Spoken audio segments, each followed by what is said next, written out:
Fondée en 1636 dans le quartier de Cambridge à Boston, Harvard est la première université des États-Unis. Elle est aujourd'hui considérée comme l'une des meilleures universités américaines et c'est le berceau de l'élite de la nation. 8 anciens présidents américains y ont étudié et en 2017, 50% des élèves venaient des familles les plus fortunées des États-Unis.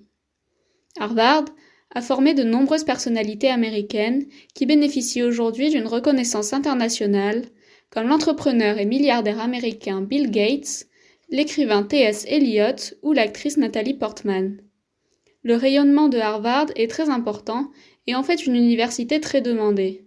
Chaque année, il y a 40 000 candidats avec seulement 5% de retenue. Harvard participe donc au rayonnement de la culture et de l'éducation américaine. En effet, l'université compte aujourd'hui environ 20 000 étudiants et 180 nationalités y sont représentées avec 24% d'étrangers. Beaucoup de ces élèves font aujourd'hui partie de l'élite de leur pays, comme l'ancien président chinois Ma Ying-jeou, le prince héritier du Danemark ou l'impératrice consort du Japon.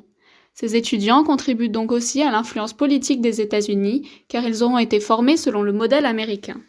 L'image très positive dont bénéficie Harvard passe par plusieurs facteurs. Tout d'abord, elle est considérée comme la meilleure université des États-Unis et même du monde, et est jumelée avec de nombreuses universités dans le monde entier, comme la Sorbonne ou l'Université de Sydney. Harvard a aussi une vie étudiante riche. Par exemple, son équipe de football américain est l'une des meilleures équipes étudiantes, et le journal de Harvard est considéré comme le meilleur des États-Unis avec le Yale Journal. Harvard dispose aussi de 90 bibliothèques, avec en tout plus de 135 millions d'ouvrages, dont des ouvrages très rares en langues étrangères.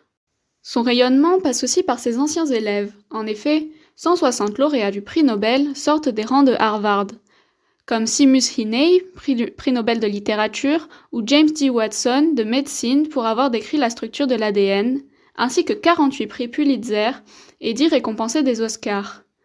108 médailles olympiques ont aussi été gagnées par des anciens élèves. L'université cherche aussi à augmenter son influence en créant par exemple des MOOCs, cours en ligne, disponibles dans le monde entier. Les chiffres confirment également la renommée internationale d'Harvard. En effet, voici les résultats d'un sondage effectué sur 100 personnes en France du 12 au 21 avril 2021. Ce sondage comprenait 4 questions. Le nom de Harvard vous est-il familier ? Si oui, a-t-il une connotation neutre, positive ou négative ? Pour vous, dans quelle catégorie Harvard se range-t-elle ? Enfin, dans quel pays se trouve Harvard ? Prenons d'abord les réponses à la première question, le nom de Harvard vous est-il familier ? La majorité des sondés, 93%, connaît le nom de Harvard contre seulement 7% qui n'en ont jamais entendu parler. C'est très peu par rapport au nombre de personnes connaissant le nom de Harvard. Sur ces 93%, nous pouvons remarquer que la grande majorité des sondés a une connotation positive d'Harvard, 73,7%, contre seulement 4,1% ayant une mauvaise opinion de cette université. Quant au nombre de sondés ayant une opinion neutre d'Harvard, il est aussi minoritaire, 22%. Cela nous montre alors que Harvard rayonne positivement à l'étranger. Passons maintenant à la question concernant le type d'établissement auquel les sondés identifient Harvard. Cette question fait l'unanimité. 100% des sondés savent que Harvard est une université. Et enfin, les résultats de la dernière question contribuent aussi à la démonstration de la renommée internationale d'Harvard, mais surtout de la puissance des États-Unis via cette université. Ainsi, il a été demandé dans quel pays les sondés situent Harvard, et 79% des sondés savent que l'université se situe aux États-Unis, contre 21% pensant qu'elle se situe au Royaume-Uni. Ces réponses montrent que les Français ont une bonne connaissance de Harvard, mais aussi une bonne opinion. Harvard a donc une renommée internationale et fait partie des lieux importants des États-Unis. On peut ainsi dire qu'Harvard est un modèle du soft power américain, car elle bénéficie d'une reconnaissance internationale qui permet aux États-Unis de diffuser leur culture et leur modèle économique et politique dans le monde entier.